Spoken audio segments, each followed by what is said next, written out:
कार्यक्रम।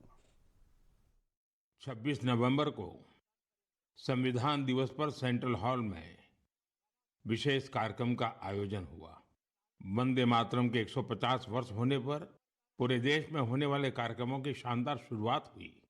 25 नवंबर को अयोध्या में राम मंदिर पर धर्म ध्वजा का आरोहण हुआ। इसी दिन कुरुक्षेत्र के ज्योतिसर में पांचजन्य स्मारक का लोकार्पण हुआ। साथियों, कुछ दिन पहले ही मैंने हैदराबाद में दुनिया की सबसे बड़ी लीप इंजन एमआरओ फैसिलिटी का उद्घाटन किया है। एयरक्राफ्ट की मेंटेनेंस, रिपेयर एंड ओवरहॉल के सेक्टर में भारत ने ये बहुत बड़ा कदम उठाया है।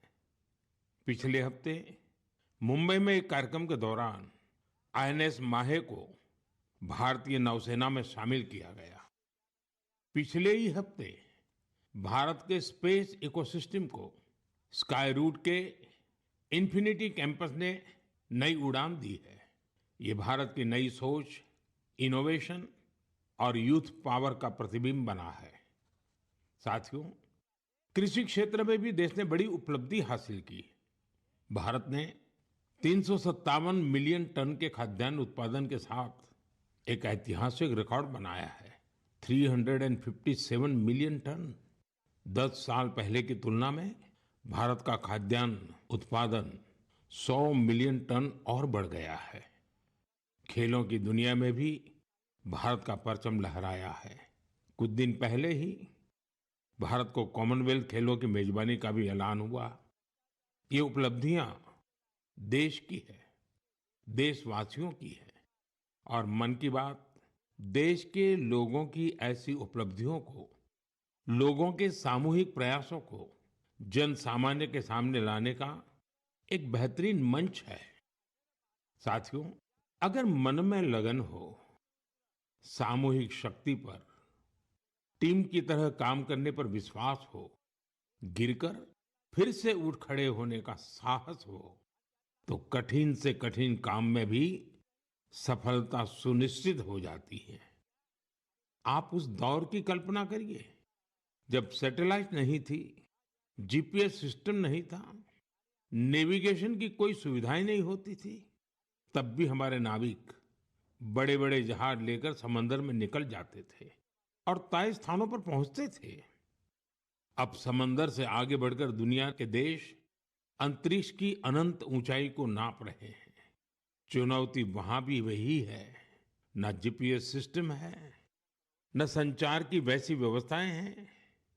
फिर हम कैसे आगे बढ़ेंगे? साथियों, कुछ दिनों पहले सोशल मीडिया पर एक वीडियो ने मेरा ध्यान खींचा। ये वीडियो इसरो की एक अनोखी ड्रोन प्रतियोगिता का था।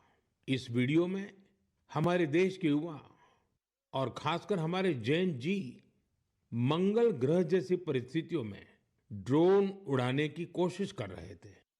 ड्रोन उड़ते थे, कुछ पल संतुलन में रहते थे, फिर अचानक जमीन पर गिर पड़ते थे। जानते हैं क्यों? क्योंकि यहां जो ड्रोन उड़ रहे थे उनमें जीपीएस का सपोर्ट बिल्कुल नहीं था। मंगल ग्रह पर जीपीएस संभव नहीं, इसलिए ड्रोन को कोई बाहरी संकेत या गाइडेंस नहीं मिल सकता। ड्रोन को अपने कैमरे और इन बिल्ड सॉफ्टवेयर के सहारे उड़ना था।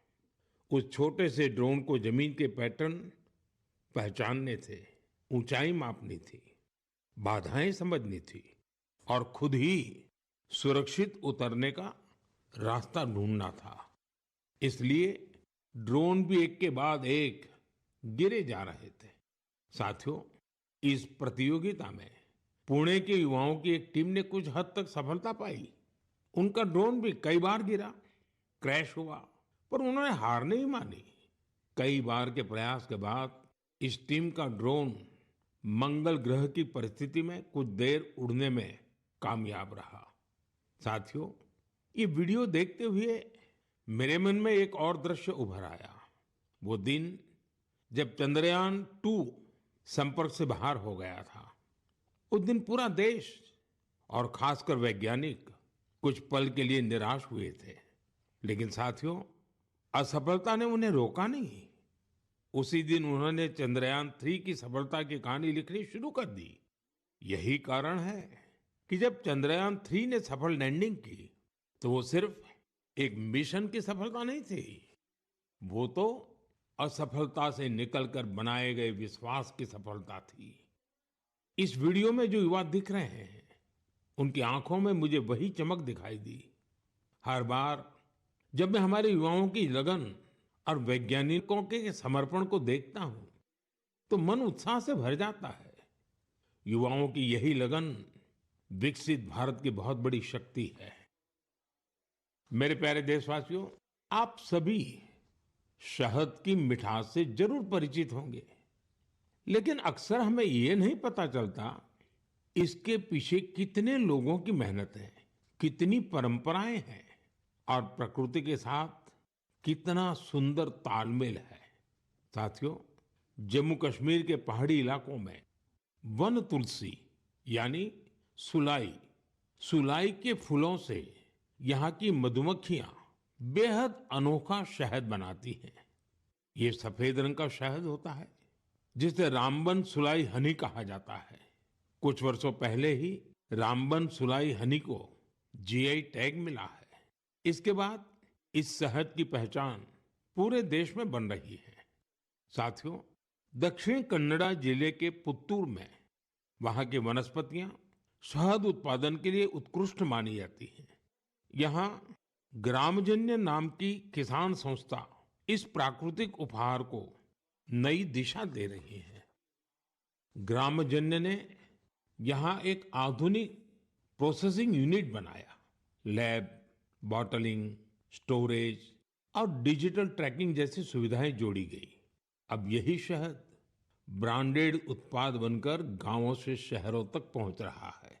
इस प्रयास का लाभ 2,500 से अधिक किसानों को मिला है। साथियों, कर्नाटका के ही तुमकुर जिले में शिवगंगा कालिंजिया नाम की संस्था का प्रयास भी बहुत सराहनीय है। इनके द्वारा यहाँ हर सदस्य को शुरुआत में 2 बी बॉक्सेस दिए जाते हैं। ऐसा करके इस संस्था ने अनेकों किसानों को अपने अभियान से जोड़ दिया है। अब इस संस्था से जुड़े किसान मिलकर शहद निकालते हैं, बेहतरीन पैकेजिंग करते हैं और स्थानीय बाजार तक पहुंचाते हैं। इससे उन्हें लाखों की कमाई भी हो रही है। ऐसा ही एक उदाहरण नागालैंड के क्लिफ हनी हंटिंग का है। नागालैंड के चोकलांगन गांव में खियामनी यांगन जनजाति सदियों से शहद निकालने का काम करती आई है। यहाँ मधुमक्खियों पेड़ों पर नहीं, बल्कि ऊंची चट्टानों पर अपने घर बनाती हैं।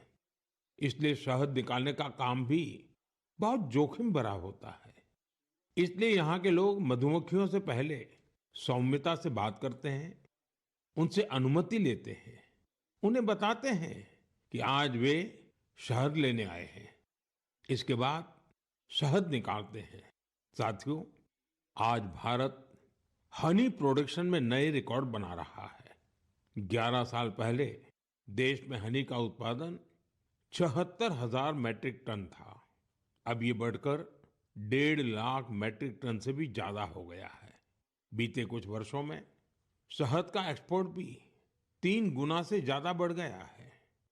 हनी मिशन कार्यक्रम के तहत खादी ग्रामोद्योग ने भी 2.25 लाख से ज्यादा बी बॉक्सेस लोगों में बांटे हैं। इससे हजारों लोगों को रोजगार के नए अवसर मिले हैं। यानी देश के अलग अलग कोनों में शहद की मिठास भी बढ़ रही है और ये मिठास किसानों की आय भी बढ़ा रही है। मेरे प्यारे देशवासियों, हरियाणा के कुरुक्षेत्र में महाभारत का युद्ध हुआ था, ये हम सभी जानते हैं। लेकिन युद्ध के इस अनुभव को अब आप वहां महाभारत अनुभव केंद्र में भी साक्षात महसूस कर सकते हैं। इस अनुभव केंद्र में महाभारत की गाथा को 3D light and sound show और डिजिटल टेक्निक से दिखाया जा रहा है। 25 नवंबर को जब मैं कुरुक्षेत्र गया था, तो इस अनुभव केंद्र के अनुभव ने मुझे आनंद से भर दिया था। साथियों, कुरुक्षेत्र में ब्रह्म सरोवर पर आयोजित अंतर्राष्ट्रीय गीता महोत्सव में शामिल होना भी मेरे लिए बहुत विशेष रहा। मैं ये देखकर बहुत प्रभावित हुआ कि कैसे दुनिया भर के लोग दिव्य ग्रंथ गीता से प्रेरित हो रहे हैं। इस महोत्सव में यूरोप और सेंट्रल एशिया सहित विश्व के कई देशों के लोगों की भागीदारी रही। इस महीने की शुरुआत में सऊदी अरब में पहली बार किसी सार्वजनिक मंच पर गीता की प्रस्तुति की गई है। यूरोप के लातविया में भी एक यादगार गीता महोत्सव आयोजित किया गया। इस महोत्सव में लातविया, एस्टोनिया, लिथुआनिया और अल्जीरिया के कलाकारों ने बढ़ चढ़ करके हिस्सा लिया। साथियों, भारत की महान संस्कृति में शांति और करुणा का भाव सर्वोपरि रहा है। आप दूसरे विश्व युद्ध की कल्पना कीजिए, जब चारों ओर विनाश का भयावह माहौल बना हुआ था। ऐसे मुश्किल समय में गुजरात के नवानगर के जाम साहब महाराजा दिग्विजय सिंह जी ने जो महान कार्य किया, वो आज भी हमें प्रेरणा देता है। उस समय जाम साहब किसी सामरिक गठबंधन या युद्ध की रणनीति को लेकर नहीं सोच रहे थे, बल्कि उनकी चिंता ये थी कि कैसे विश्व युद्ध के बीच पोलिश यहूदी बच्चों की रक्षा होगी। उन्होंने गुजरात में तब हजारों बच्चों को शरण देकर उन्हें नया जीवन दिया, जो आज भी एक मिसाल है।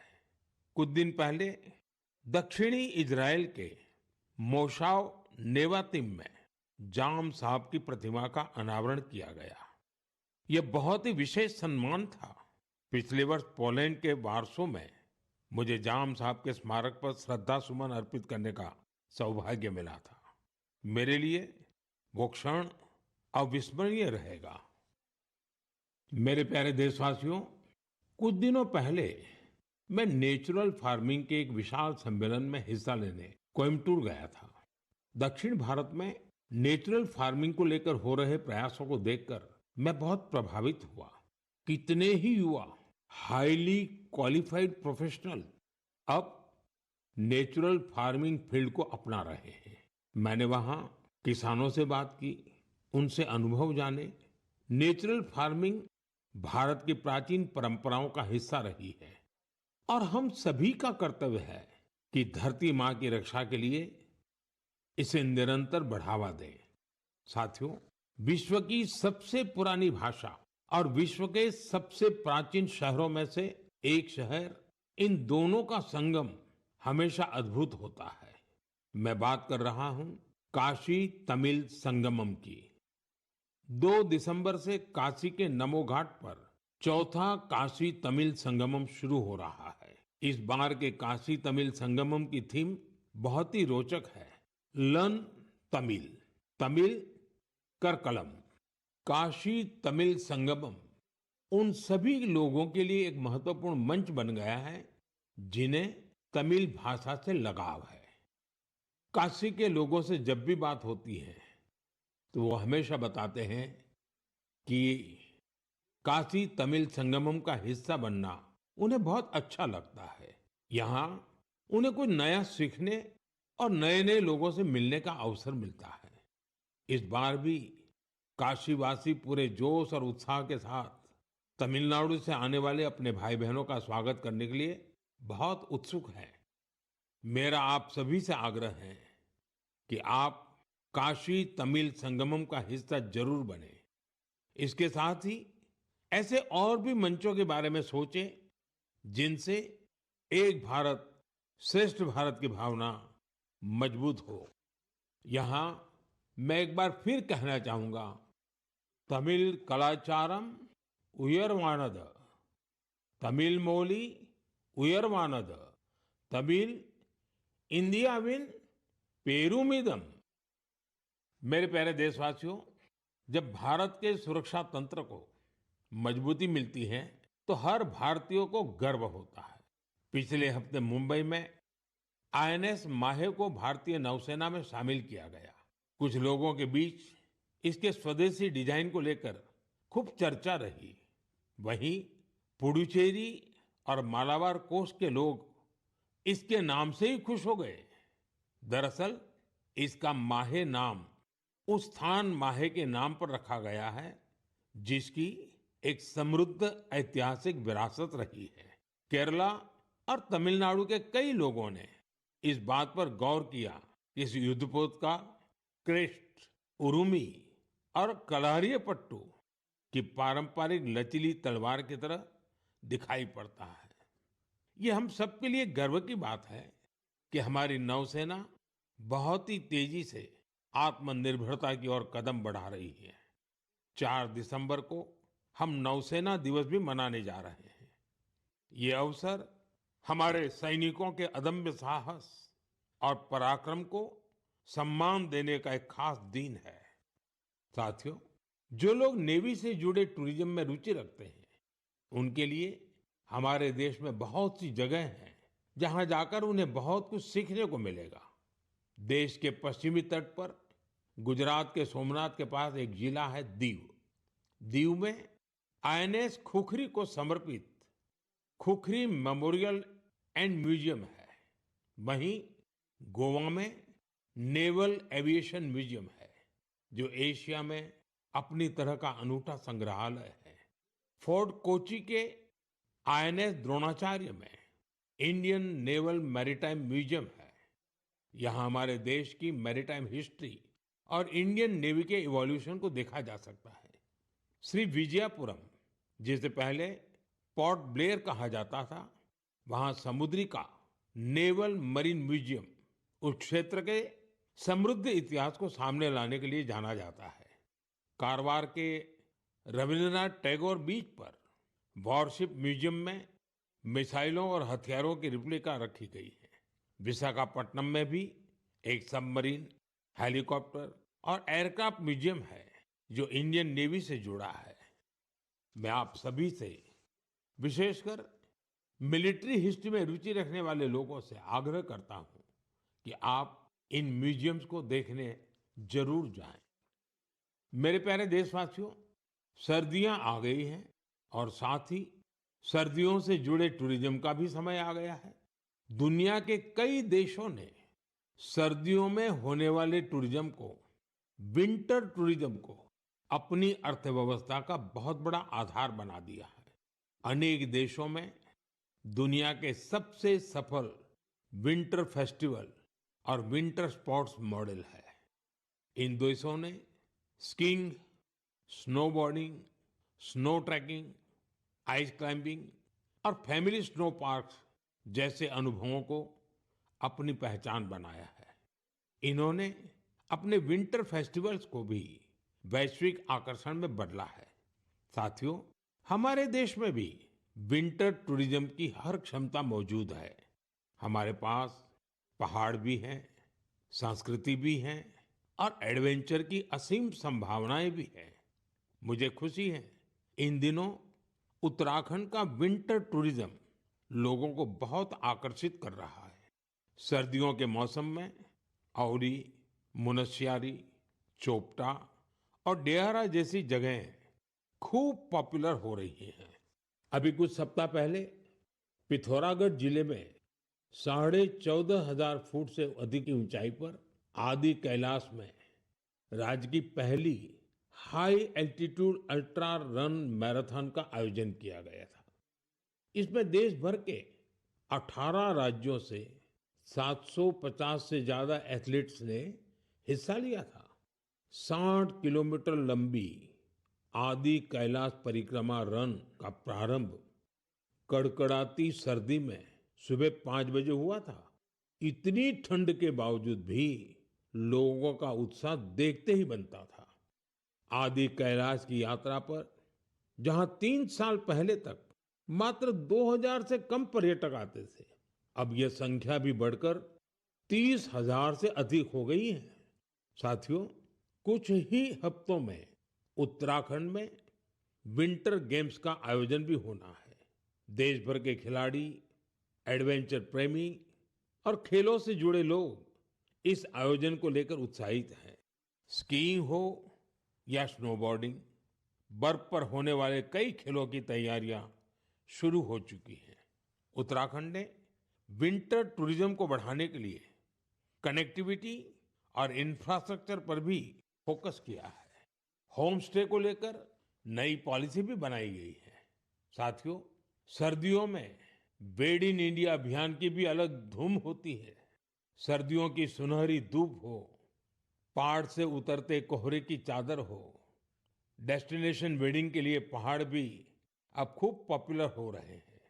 कई शादियां तो अब खास तौर पर गंगा जी के किनारे हो रही है। साथियों, सर्दियों के इन दिनों में हिमालय की वादियां एक ऐसे अनुभव का हिस्सा बन जाती हैं जो जीवन भर साथ रहता है। अगर आप इस सर्दी में कहीं जाने का विचार कर रहे हैं तो हिमालय की वादियों का विकल्प जरूर रखिएगा। साथियों, कुछ हफ्ते पहले मैं भूटान गया था। ऐसे दौरों में अलग अलग प्रकार के संवाद और चर्चाओं का अवसर मिलता है। अपनी इस यात्रा में मैंने भूटान के राजा, वर्तमान राजा के पिताजी, जो खुद भी पहले राजा रह चुके हैं, वहाँ के प्रधानमंत्री और अन्य लोगों से मुलाकातें की। इस दौरान हर किसी से एक बात जरूर सुनने को मिली। सभी लोग वहाँ बुद्धिस्ट रिलिक्स यानी भगवान बुद्ध के पवित्र अवशेष भेजे जाने को लेकर भारतवासियों का आभार जता रहे थे। मैंने जब भी यह सुना तो मेरा हृदय गर्व से भर उठा। साथियों, भगवान बुद्ध के पावन अवशेषों को लेकर कई अन्य देशों में भी ऐसा ही उत्साह देखने को मिला है। पिछले महीने ही नेशनल म्यूजियम से इन पवित्र अवशेषों को रूस के कलमिकिया ले जाया गया था। यहाँ बौद्ध धर्म का विशेष महत्व है।